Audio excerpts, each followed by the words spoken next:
Hello and welcome to the SHU Sports Report. I'm Cody Sullivan. And I'm Dan Varga. Dan, we finally made it to the big stage. That's right.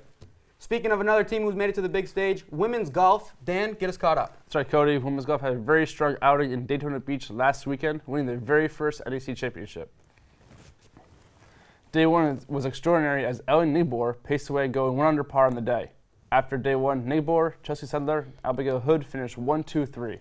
The Pioneers set NEC's single-round record of 297 on day one of the tournament, as they were a sensational 16 strokes ahead of second place. During day two, it was much the same, as Nibor and Sedler setting the pace at 1-2. Nibor had her second round under par, and the team set another NEC championship record of 601 through 36 holes. Day three was a tremendous day, as they set multiple records in different categories. Nibor claimed the individual championship over reigning individual champion teammate Sedler in a playoff. The team finished plus 24 for the tournament at 888, beating the old three-day tournament record by 10 strokes, claiming the first ever NEC Women's Golf Championship in program history. With that win, they earned a bid to the 2017 NCAA Championships. The golf selection show aired earlier today. Please visit SacredHeartPioneers.com to find out where they landed. What a solid win for the women's golf team. That's right. It has to be a wonderful feeling bringing home the first ever Women's Golf Championship title to Sacred Heart. Sacred Heart softball has been on quite the tear as they are in the final stretch of their regular season schedule. The Sacred Heart softball team had quite the weekend, picking up 4 wins as they honored their seniors in their final game at Pioneer Park. SHU would get things rolling, taking on crosstown rival Fairfield, where they picked up an 11-5 win. The Pioneers tied a season high as they posted 14 hits in the game, with Andrea Sidor leading the way, going 3 for 4 at the plate. The Pioneers kept the hot bats going as they moved back to NEC play, hosting LIU Brooklyn in a doubleheader. SHU would take the first game from LIU Brooklyn 6-2 as 3 Pioneers hit home runs, with Sidor hitting one in the third, Victoria Diodario in the fifth, and Stephanie Mangiamelli in the sixth. Also excelling at the plate was Jessica Dubiosa, who finished the night 2 for 3. Jamie Carlson would get the win on the mound, pitching all 7 innings and striking out 5 Blackbirds. Game 2 of the doubleheader was similar to the first, as the Pioneers would run away with the sweep 4-1. Kristen McCann was doing it on both ends as she pitched all 7 innings and went 2 for 3 at the plate, adding an RBI. Sidor continued to shine, going 3 for 4 and was a home run shy of the cycle. The Pioneers honored their 6 seniors on Sunday as they hosted Mount St. Mary's. SHU would drop the first game 3-0, but bounce back and take game 2 5-0. Sidor was at it again, going 1 for 3 at the plate in the second game, hitting her second home run of the week to earn the honor of NEC Prime Performer. Kristen McCann would hold down the mound, pitching all 7 innings, giving up 3 hits and striking out 10 Mountaineers. The Pioneers hit the road to take on Siena in a doubleheader today before they make the trek to Pennsylvania to take on St. Francis U and Robert Morris this weekend. For more Sacred Heart sports, we have our very own Brian Duane standing by with this week's Update Corner. Thanks, Dan. The Sacred Heart women's tennis season came to a close this past Friday as the Pioneers fell to St. Francis University 4-2 at the Northeast Conference Championships. The Pioneers earned 2 double wins as Taylor Gerda, Sabrina Navarro-Lopez, and the pair of Olivia Pertibirski and Adrian Alfonso earned the victories to keep SHU in the hunt. The Sacred Heart rowing team picked up a big sweep in the varsity events as they hosted the SHU Invitational this past weekend. The varsity 8 team clocked in with a time of 8:01.25 seconds, while the junior varsity 8 won their race with a time of 8:50.23. And the varsity 4 squad won their race with a time of 9:25.10. The Pioneers traveled to Orchard Beach, New York for the Spring Metropolitan Championships this weekend. The Sacred Heart men's track and field team had a busy weekend as they are spread out through several meets. At the 2017 Larry Ellis Invitational at Princeton University, Jeffrey Young took first place in the 110-meter hurdles with a time of 14.85. Junior Trevor Guerrero won an IC4A qualifying time of 1 minute and 50.27 seconds in the 800 meters. Guerrero is the reigning NEC champ and sits first in the event, and he is second in the 1500 meters in the NEC. The Pioneers also saw great success in the throw events at the Wolfie Invitational at Stony Brook, as Michael Kearns and David Roy finished in the top 2 in the shot put. Both threw career bests in the event. Kearns and Roy also stood tall on the podium in the discus event, with Kearns taking the top spot with a throw of 129 feet and 9 inches. In all, the Pioneers had 12 top 10 finishers in the throwing events. The Sacred Heart women's track and field team also competed in several meets over the weekend. Kate Svensson crushed her personal best in the 5,000 meters by 20 seconds as she finished with a time of 17:22.91. She currently ranks 3rd in the NEC in the event. Tara Connolly ran a personal best in the 3,000 meter steeplechase with a time of 10:53.87 and currently has the top time in the NEC by nearly 10 seconds. The Sacred Heart 4x100 relay team set a new school record with a time of 47.97. At the Wolfie Invitational, Taylor Ann Agostino took third in the 400 meters, but she finished with a time of 58.90 seconds. Jacqueline Thorne finished fifth in the 1500 meters with a time of 4:41.27. That's all we have for this week's Update Corner, and then we have Aaron Burrell sitting with equestrian head coach Tiffany Hydash. Aaron? Thanks, Brian. I'm here with Coach Hydash. Coach, I want to thank you for coming down and spending some time with us today. It's great to be here. Now, Hunt Seat finished third in the IHSA Hunt Seat Zone Championships on the 8th, which was the last event before Nationals. Can you give us some insight into the training and practices that helped the team have such a successful season?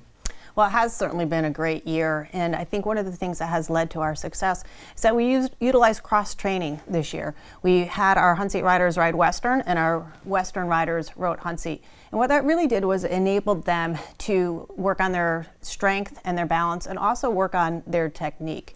Other things that we did this season was we worked on their fundamentals, and we also worked on video review. We videoed them every time they were at a competition, and then they were able to watch it and see what we were seeing, because sometimes it just feels different than when it looks. And I think that was great for them in learning how to correct their mistakes and seeing what we were seeing.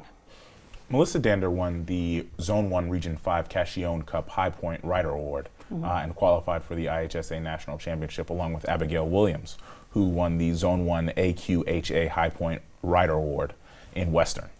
What preparations are you going through to get them ready for Nationals? Well, we've added longer and additional practices for them. It's been a little bit challenging because they're both nursing students and they have very rigorous academic schedules. So as well as the longer and additional practices, at practice they're working harder. They both have very strong work ethics, which has really helped them to get to the point that they're at. During practice, we're working on honing their instincts and having them work on improvisation versus mechanical riding. And in our sport, things don't always go according to plan, and you have to be able to think on your feet. So those are some of the things that we're doing at practice. With strong performances throughout the season, what can the underclassmen take away from your seniors next year? Oh, we have a great group of seniors this year, and it's going to be really sad when they graduate, but we are happy for them. Our seniors this year, they have a great work ethic. They're very self-disciplined. They're very open-minded, and I think probably above all, they believe in the process. All right, well, that's all we have for this week's Coach's Corner. Coach, we want to wish you all the best at Nationals. We'll send it back to you guys at the desk for more SHU Sports. Thanks, Aaron. Baseball is pushing their way through the final stretch of the regular season. That's right, Cody. Baseball had a tough time this weekend as the weather turned a normal 4-game series into 3 games. The Pioneers started a 3-game series with a single game at Southern Connecticut State as the home team against the Seahawks of Wagner on Saturday. The Pioneers' bats were quiet as they were out-hit 17-3, losing the game 6-1. Cody Doyle had the lone RBI after hitting a single straight up the middle to bring in Keith Klebart. On Sunday, they squared off in a doubleheader at Harbor Yard. In Game 1, Austin Markman led the offense for the Pioneers as he had 2 hits, including a solo home run. But it wasn't enough as the Seahawks came away with the win 4-3 on a sac fly in the 7th inning. The Pioneers came into Game 3 of the series with hopes of stopping Wagner from sweeping the series. With the Seahawks scoring 4 runs in the first 4 innings, the sweep looked inevitable. The Pioneers had other plans as the bats finally woke up as they scored 4 runs on 2 hits. A single by Klebart and P.J. DiFilippo were the only hits of the inning with an RBI each. With the score now tied at 4, the Pioneers added a 1 in the 5th inning off DiFilippo double, another in the 6th inning off a double from Doyle, which brought in Dan Schock. The Pioneers halted Wagner's sweep and walked away with the win 6-4. The Pioneers start their 8-game road swing as they travel to last place Mount St. Mary for a 4-game series starting on Friday. Hopefully the baseball team takes that win and turns it into some momentum going on that long road trip. The next 7 games are crucial as they face NEC opponents. Moving on to the men's volleyball team as they head to State College, Pennsylvania for the EIVAs. Why don't you guys caught up on that, Cody? It was the first time in 7 years they made the trip to the EIVAs, but prior to the match, 3 Pioneers were honored with awards, as Joshua Ozenberg and Christopher DeLucy were named All-EIVA First Team, and Eduardo Zardo was honored with the Second Team selection. Head coach Greg Walker rounded out the list, taking home Coach of the Year. The Pioneers squared up against St. Francis U for the 3rd time this year in the EIVA semifinals, hosted by top-seeded Penn State. The Pioneers fell behind early with the Red Flash taking the first set 25-16. SHU would then bounce back to tie up the match 1 set all as they took set 2 25-21. Unfortunately, Sacred Heart would fall to St. Francis U in the semifinals 4-1. Christopher DeLucy led the team with 10 kills on the night, and the men's volleyball team finished the year 15-11 and 8-6 in the EIVA, including a sweep of top-ranked Penn State. From all of us here at the SHU Sports Report, we want to say we are proud of their accomplishments in the season that they had this past year, ending the EIVA tournament dry spell after 7 years. Now, men's lacrosse is wrapping up their regular season. That's right. Men's lacrosse hosts its first-year team Cleveland State on Saturday as Sacred Heart honored their seniors for the last home game of the regular season. It was a close game for about a quarter and a half, with the Vikings and Pioneers trading goals. The Pioneers took a 2-goal lead midway through the second on a goal by Julian Garetano. SHU closed out the first half with 5 straight goals, moving the game 9-4. From there, it was all Sacred Heart as they outscored the Vikings 9-5, with the Pioneers winning the game 18-9.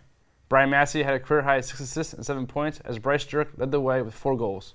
With the help of St. Joseph's beating Wagner over the weekend, SHU clinched a spot in the NEC tournament for the first time since 2014. The next game for the Pioneers is Friday as they travel to Wagner for the final game of the regular season. That's all the time we have for this week's edition of the SHU Sports Report. Make sure to tune in next week for all of your Sacred Heart sports action, news, and more. From all of us, I'm Cody Sullivan. Thanks for watching.